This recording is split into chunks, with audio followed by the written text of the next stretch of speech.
Good morning, Amy. How are you this morning? Hi, Dave. Doing good, thank you. Yourself? Yeah, not bad at all. How's your week been? Yeah, good so far. Busy week, lots of interesting meetings. School going back has lots of things to think about for governors, and yeah, just been busy. Been nice to hear a bit more noise on the street with the kids going past on the way into school. But yeah, off to a good start. What about Good, yourself? good. Yeah, I'm all right. I'm wearing my cardigan because it's freezing down here, and it's still not warmed up. Remember last week we had this. I know this bit of a summer really, but now it's a bit cold, so I put my cardi on. But no, we're okay. We're good, and we know God's blessing, which is lovely. Now we always start, Amy, with a Mm. question, and the question is: how have you seen God one blessing you, or have you made you laugh or smile? Something that's given you joy this week. So, what do you want to share with us, Jamie, about that? Yeah, I need to share with you one of the funniest things that happened this week for me was it starts from a bit of a poignant note, but I received probably the strangest, funniest gift I've ever received, and it is both simultaneously creepy and cute. So I had sent a kind of a cow onesie suit for my niece. She's now 17 months, 18 months coming, and 17 months, and uh, yeah, so sent this kind of cute, cuddly baby onesie, and the family had all been talking about how cute she was in it, how good she is to hug in it, and I said in a family chat something along the lines of, "Oh, I'm just so sad I'm missing out on all of these hugs and blah blah blah." As you do, we're all missing that. Next thing I know, a couple of days later, I get a text from my sister saying, "Are you in tomorrow? There's a delivery coming." Well, of course, that's going to intrigue you. Like, what is she sending me? Anyway, what she has sent me is like a life-sized pillow of my niece dressed in a cow onesie.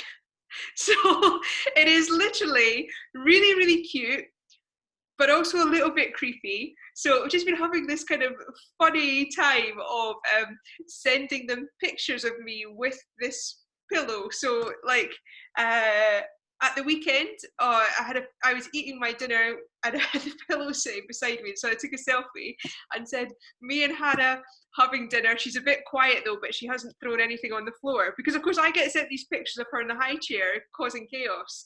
So it's both been a bit silly, but yeah, a bit poignant, but it has led to just opening it thinking, what the flip is this? But yeah, that's made me laugh and just So, been when you say pillow, is this something that you are going to put on your bed? no, it's like a cushion All rather right, than okay. a pillow. It kind of is the shape of a toddler.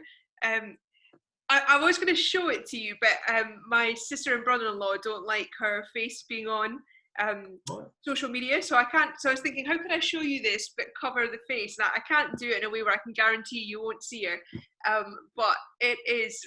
I wish I could because it really is quite silly, but it has made me smile all week, and just even being remembered or thought of in that sense. So if they went out of their way to do something a bit silly for a laugh. So yeah, it definitely has brought many laughs this week. Brilliant. Brilliant. What about you, Dave? What's made you laugh this week?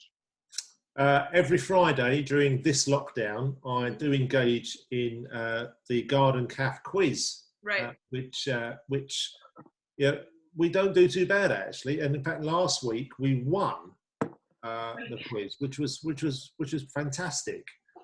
However, this week Mm. not so good, and a couple of things from it. One, it was my day off, always my day off, Friday, and I was feeling a bit tired, Mm. so I went to bed for a pre-quiz nap. I'll tell you what, the you're going to get the Horlicks out now and the hot chocolate. Yeah, I'm in my 50s now, but sometimes I just feel I just need a nap. Anyway, at 7:32, and the quiz starts at 7:30. Sarah's come up to me. She goes, "Dave, are you doing the quiz tonight?" I said, "Yeah." She says, "It's gone 7:30." Really?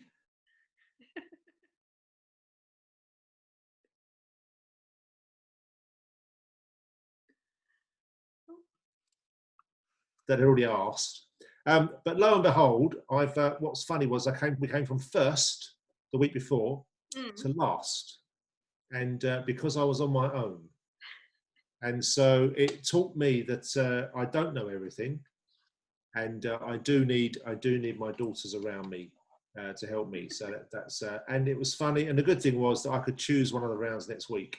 Nice. It was 80s music, You're on to the winner there. which is I'm on to a winner with that. So yeah, I think generally it was a case of, you know, I'm a man in my 50s. I'm having to have an afternoon nap, and I think that just, you know, if you reflect on that, I'm thinking that's just really. Starting to But I do. I'm finding myself more and more now having these naps. It's just, I think it's the pressure of ministry as well. On a serious note, with COVID, I think you know, having these little naps. It's anyway. Right, we are here to look at the next chapter of Living His Story, and one of us will have that back to front. It doesn't matter. Amy, we're on to about communication, about communicating the good news. What do you want to kick us off with? Yeah, this is a great chapter, actually, looking at how do we have life transforming conversations, how do we communicate like Jesus did. And you know, a lot of us maybe worry about, when it comes to evangelism, about what do we say, or how do we have the right answers, or what does that look like. And this kind of chapter just kind of, I guess, strips back a lot of that. What does it mean to love people? What does it mean to share all of our lives with people? You know, not just pre-rehearsed Bible verses or 4-point plans. If you say this, then you say this, then you say this, you give your life to Jesus at the end. But actually looking at, well, how did Jesus share of the good news with people? How did he love people? Who did he spend time with? What did the conversations look like? Yeah, I mean, it just kind of starts from the premise of kind of starting off, I wonder what personality type Jesus was. And maybe that's something that everyone thinks a little bit about. You know, what was he on the Enneagram? What was he in Myers-Briggs? What we know is that Jesus loved people. He's always surrounded by people. He's the life and soul of the party. I mean, most people would be who could turn water to wine. But beyond that party, like, Jesus is like, he's in the midst of people. He's at dinner parties frequently. He's a guest in people's homes. You know, crowds gather to hear his teaching. And he hears and has these, not just like from the front teaching, but I think it says there's over 150 one-to-one conversations. You know, Jesus saw people, he loved people, he heard people, and he shared on a deeply personal level with many people. So yeah, I guess that's the kind of premise of the chapter, is about conversations, relationships, and what it means to share life with people. I don't know, what do you want to start with, Dave? Yeah, no, I think sometimes we hear this word evangelism, and we think of it, it's actually something that we do, we've got to be trained for. And also and it's got to be at specific times, and we've got to set up a way of doing things. You know, it's and it sounds like that we are the instigator of this, but actually the book starts off in this section with it's called Everyday Witness. So that means that it's something that we do naturally, or supposedly naturally, every day, and you know, we don't have to necessarily be trained in it, but actually just think, actually, this is just something I do every day. And I want to pick up on that, Amy, about relationships. It's not about programs, it's not about projects, it's not about, you know, necessarily Alpha, although Alpha's good, and other things like that. It's just being in relationship with people. And I just share with that, you know, when Sarah came to faith, it wasn't she did go on Alpha, but before that, she met someone in the park. And she struck up a relationship with this woman from church, and they became friends. And so, in a very real way, the way she communicated her faith was just by being a friend. And it's a very simple thing, just being friendly. And so it's an everyday thing. So our witness to Jesus is just an everyday thing about relationship. And she starts, and I love this word, this phrase, this idea of friendship is core to how we witness through our everyday lives and how we pass on the good news of God's love. Beautiful evangelism is so often born out of relationships and love. And, you know, we hold on to that. Yeah, it's about relationships and love. It's not about programs. It's not about events. It's just about developing personal relationships and trust. And that for me spoke volumes. Yeah. Absolutely. I think what you're saying is just so key in terms of, sometimes when we think about evangelism, we just make it so complicated. So we think about the perfect answers or the event that we need to run. Hannah says at one point, when Jesus sends out the 72, he doesn't ask them to set up a public gathering in the town square, but rather to go house to house. And actually, sometimes I think we think, oh, I can't do evangelism because I can't talk in front of people, or I can't do evangelism because I don't have a microphone, I don't want to shout at people in the streets. Whereas that's not the model that Jesus sets up. It's about who do you meet on your way. Some of the kind of, we obviously have a role that's like a public ministry role. And so, yes, we do have conversations from the front. We've both spoken, I assume, at evangelistic events. I know I have, with YFC or with different groups, guest services, and got to give from the front that deeply evangelistic talk. But actually, the more meaningful conversations on a one-to-one level are the ones that you have in the hair. Well, when we used to go to the hairdressers and they ask what you do, and you share a little bit about what happens, maybe in the conversation you have in the doctor's waiting room where people are a little bit worried. The natural conversations you have on the bus, or when you're reading a book and someone asks what you read. But more deeply in my life, the kind of significant evangelistic conversations have happened around the dinner table. Whether it be in a flat that I shared with other people at university, whether it be, in a common room somewhere, or, it's these conversations around the dinner table where that invite happens. Because I remember with one of my colleagues at Youth for Christ, he used to say, it doesn't matter how good the publicity for an event is, it doesn't matter how good the name is, people aren't going to come to something unless someone invites them personally.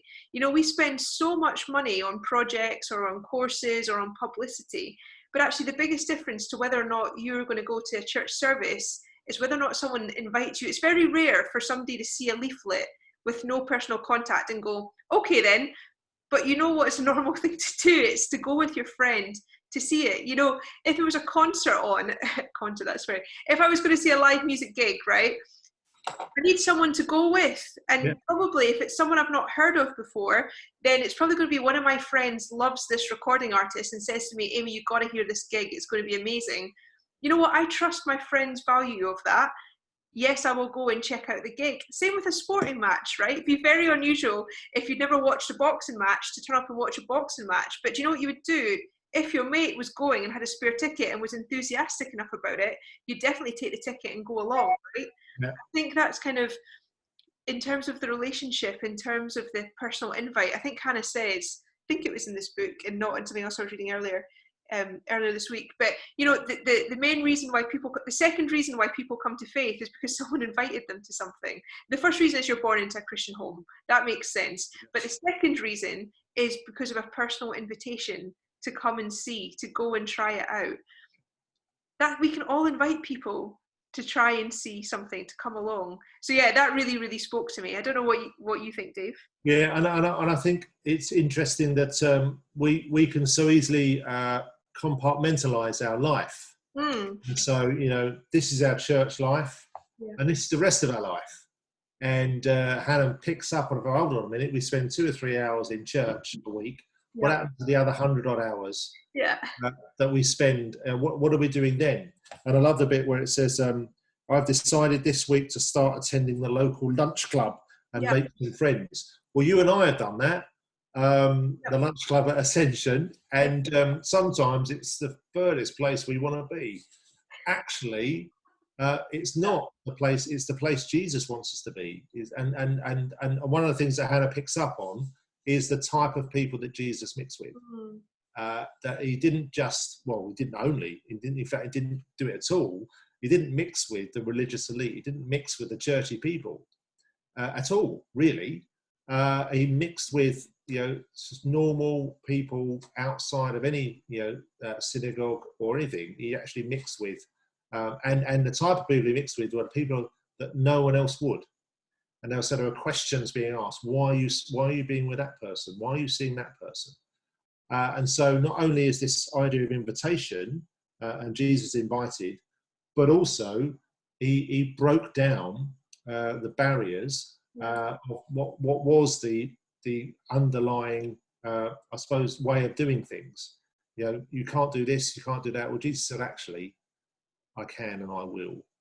And so he crossed over those boundaries, inviting himself to Zacchaeus' house and stuff like that. And he just said, no, I'm here for everyone. And seeing people differently. And I suppose this goes back to what you said, Amy, about it's not the idea of having this stock response, stock answers to everything. Everyone is different, and we see everyone as individuals. And that means that our relationship is different. We say different things, we respond in different ways. And I love the bit where Hannah says about listening rather than actually having yes, we've got a story to tell, and of course so far in the book we've talked about that, about being prepared to share our story, but in this particular chapter Hannah speaks about being prepared to listen, and listen to the other person, and let that guide your message. Everyone is different, everyone's got a different story, everyone's coming from a different perspective, and we've got to be prepared to listen. And it's in the listening that actually our message of the gospel becomes more powerful. Totally.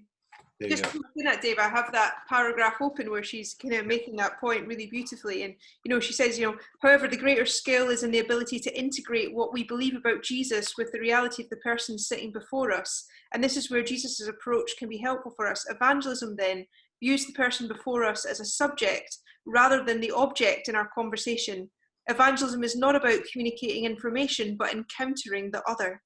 It is not something done to people, but with them. Communicating as Jesus did requires us to give the other person our full attention.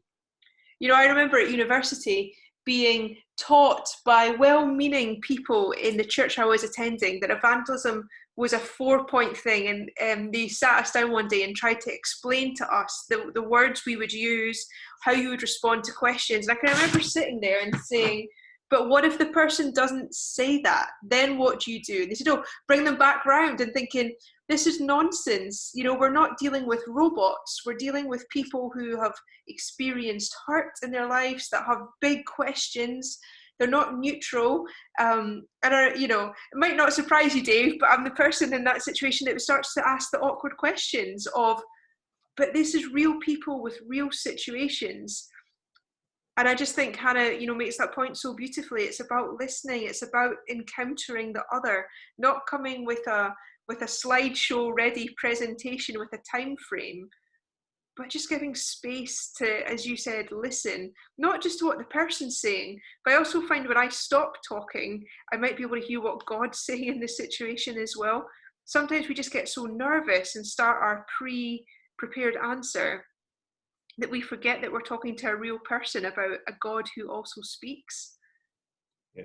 And something she talks about here is, I'm reminded of, last week we looked at Jesus and his parables and the stories, and in and of themselves they don't mean much as far as the kingdom is concerned. So what you've got to do is you've got to actually go deeper.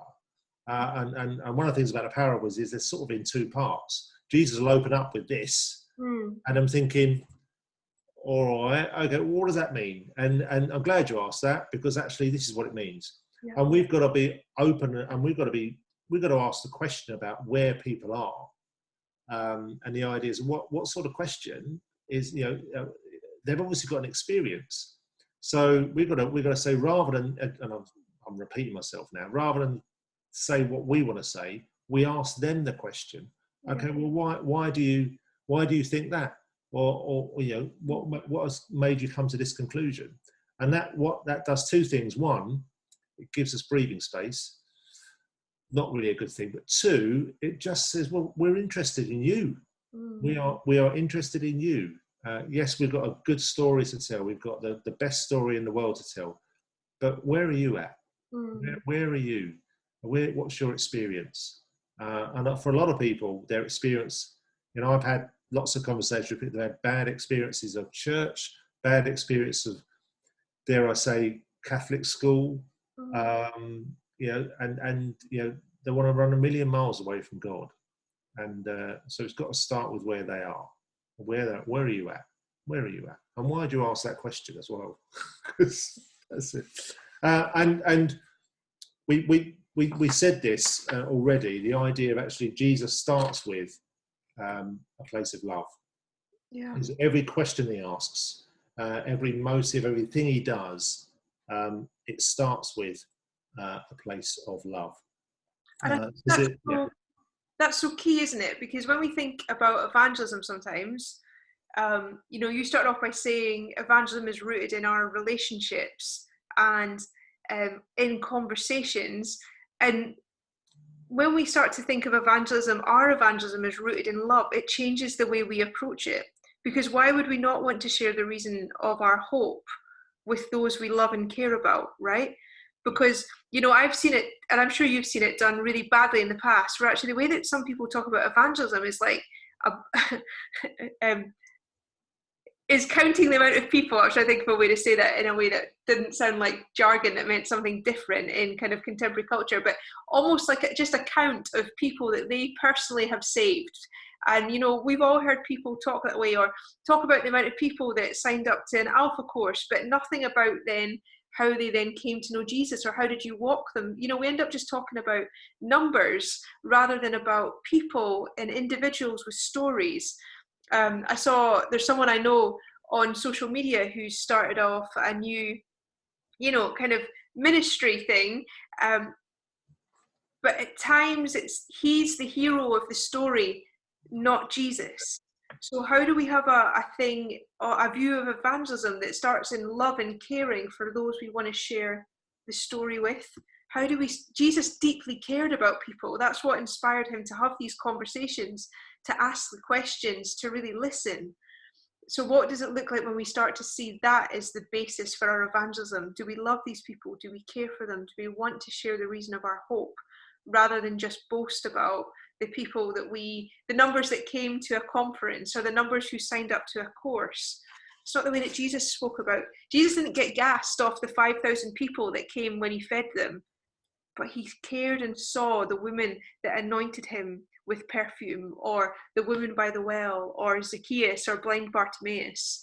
How do we see the one and share in their story, rather than just have a kind of mission to drive numbers, if that makes sense? Yeah, no, it does. And there is a section in here that says Jesus made himself vulnerable, and which we know he was, but he opened himself up, and she tells this story about this relationship she started with this guy called Yemi. Yeah. Who she sort of knew, who was a Jehovah's Witness, and my personal story is that my dad is, and one of my brothers, and so when we open up sort of conversation, we do make ourselves vulnerable, because we know we're coming from maybe two very different perspectives on who God is. Yet she sort of describes this idea of a growing relationship. Finding places where they have a common interest. Where in their case it's football, but yet knowing and holding the tension of religious differences. And I think that the idea that we can say, well, we've got the right answer, this is it, and so you've got to believe it. Whereas actually, no, she's actually holding a relationship in tension, because she's showing the love of God, and she's becoming vulnerable, opening up, knowing that the other person has got a very, very different view to what she has. And that being prepared to actually make that journey with them. I think it's fantastic. It's a fantastic example of, in at the very least, you think it's easy. Isn't it easy if we just find someone who doesn't believe in anything and get them to believe in Jesus? That would be easy, rather than finding someone who has a very strong belief in a God who's very different to ours, yet willing to put the time and effort and love in to just being human with that person. And I just think it's sometimes I think we dismiss those encounters. We dismiss those relationships. We dismiss them as a waste of time.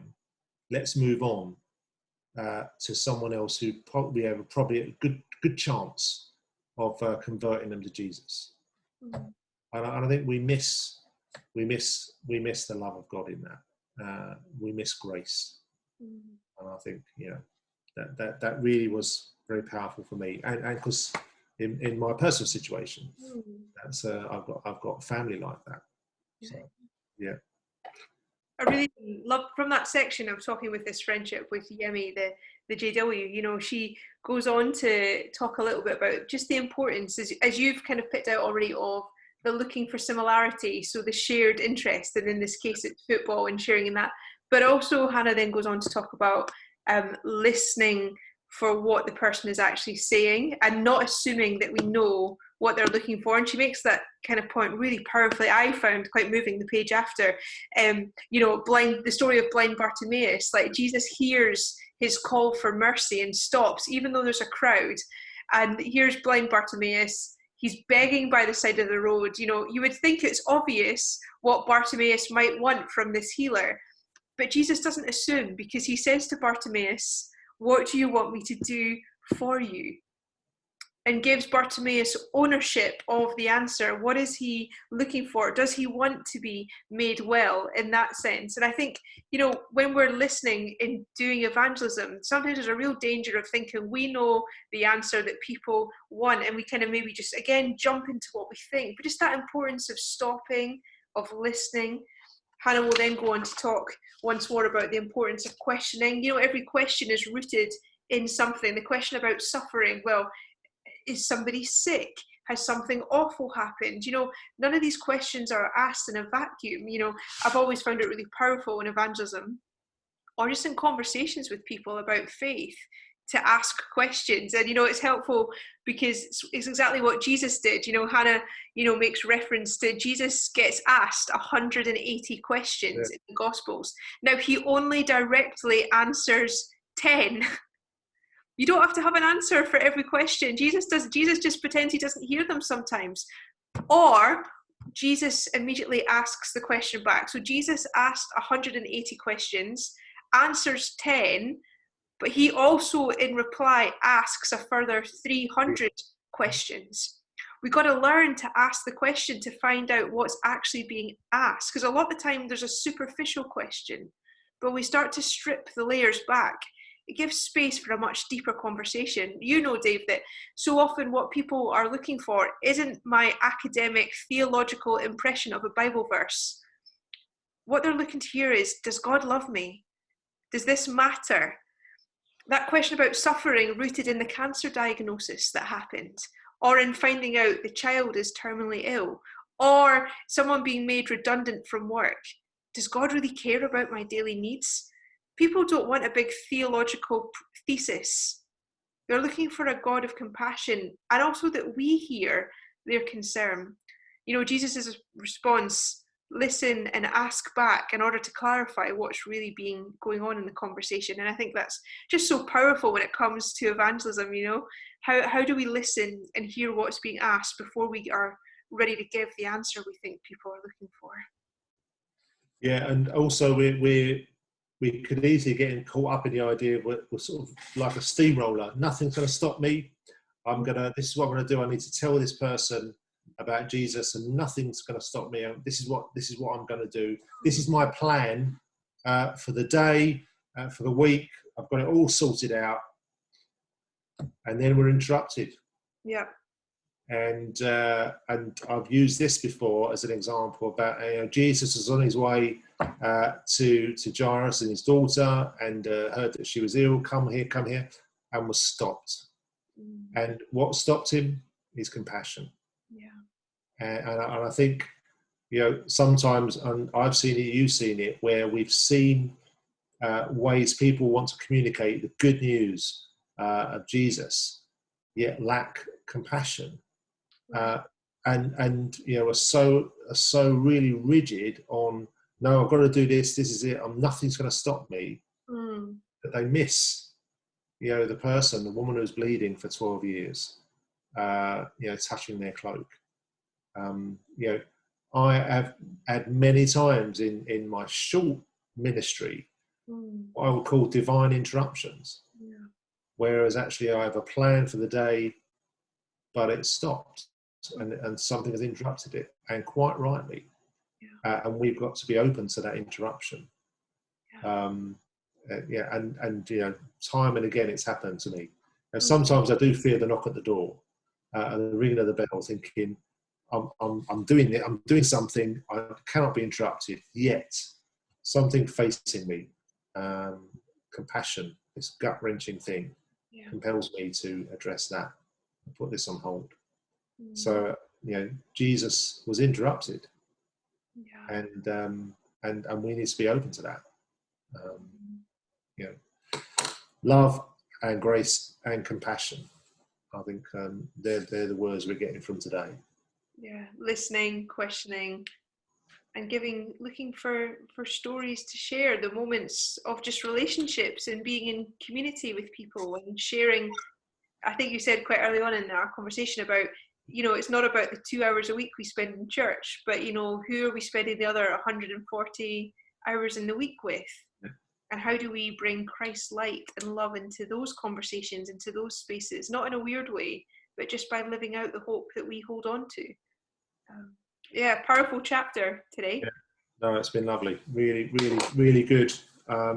Very, very, you're right. Very, very powerful, and ask questions of us. I think as people, but also as ministers, as followers of Jesus.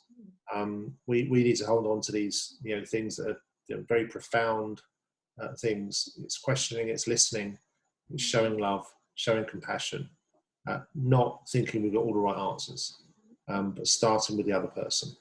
Where are they at? Yeah, it's beautiful stuff. Right. Shall I pray? Yeah, I'd love to. Let's pray.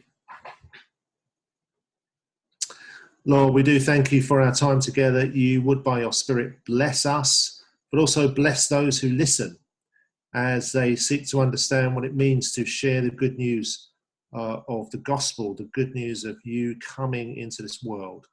And Lord, I do pray for our communication to others, that it is about building relationships.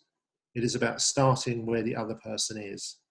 Yes, we have a story to tell, but also we have to listen to what the other person is saying and where they are, to treat everyone as individuals, to not look at evangelism as a 4-point plan, to be willing to be interrupted, but also to couch all of our communication in love and in compassion and in response to your grace. Lord, may we be the holders, yes, of the message, but knowing that the message is from you. May we also communicate that with the love and compassion that you showed with those around you. May we be the people of invitation, inviting people in rather than telling people what the truth is. Lord, pray, be with us as we speak, as we live, as we just communicate your word with others. Lord, we also pray for our language, the words that we use, maybe being caught up with churchy language. May, Lord, you put the words on our lips that you want others to hear. So in order they may know you as we know you. Lord, we pray this in Jesus' name. Amen. Amen. Amen. Well, great to chat. Hope you have a good rest of your day. Brilliant. And you. And you take care. Catch up later in the week. Thanks, Amy. Take care. Bye-bye.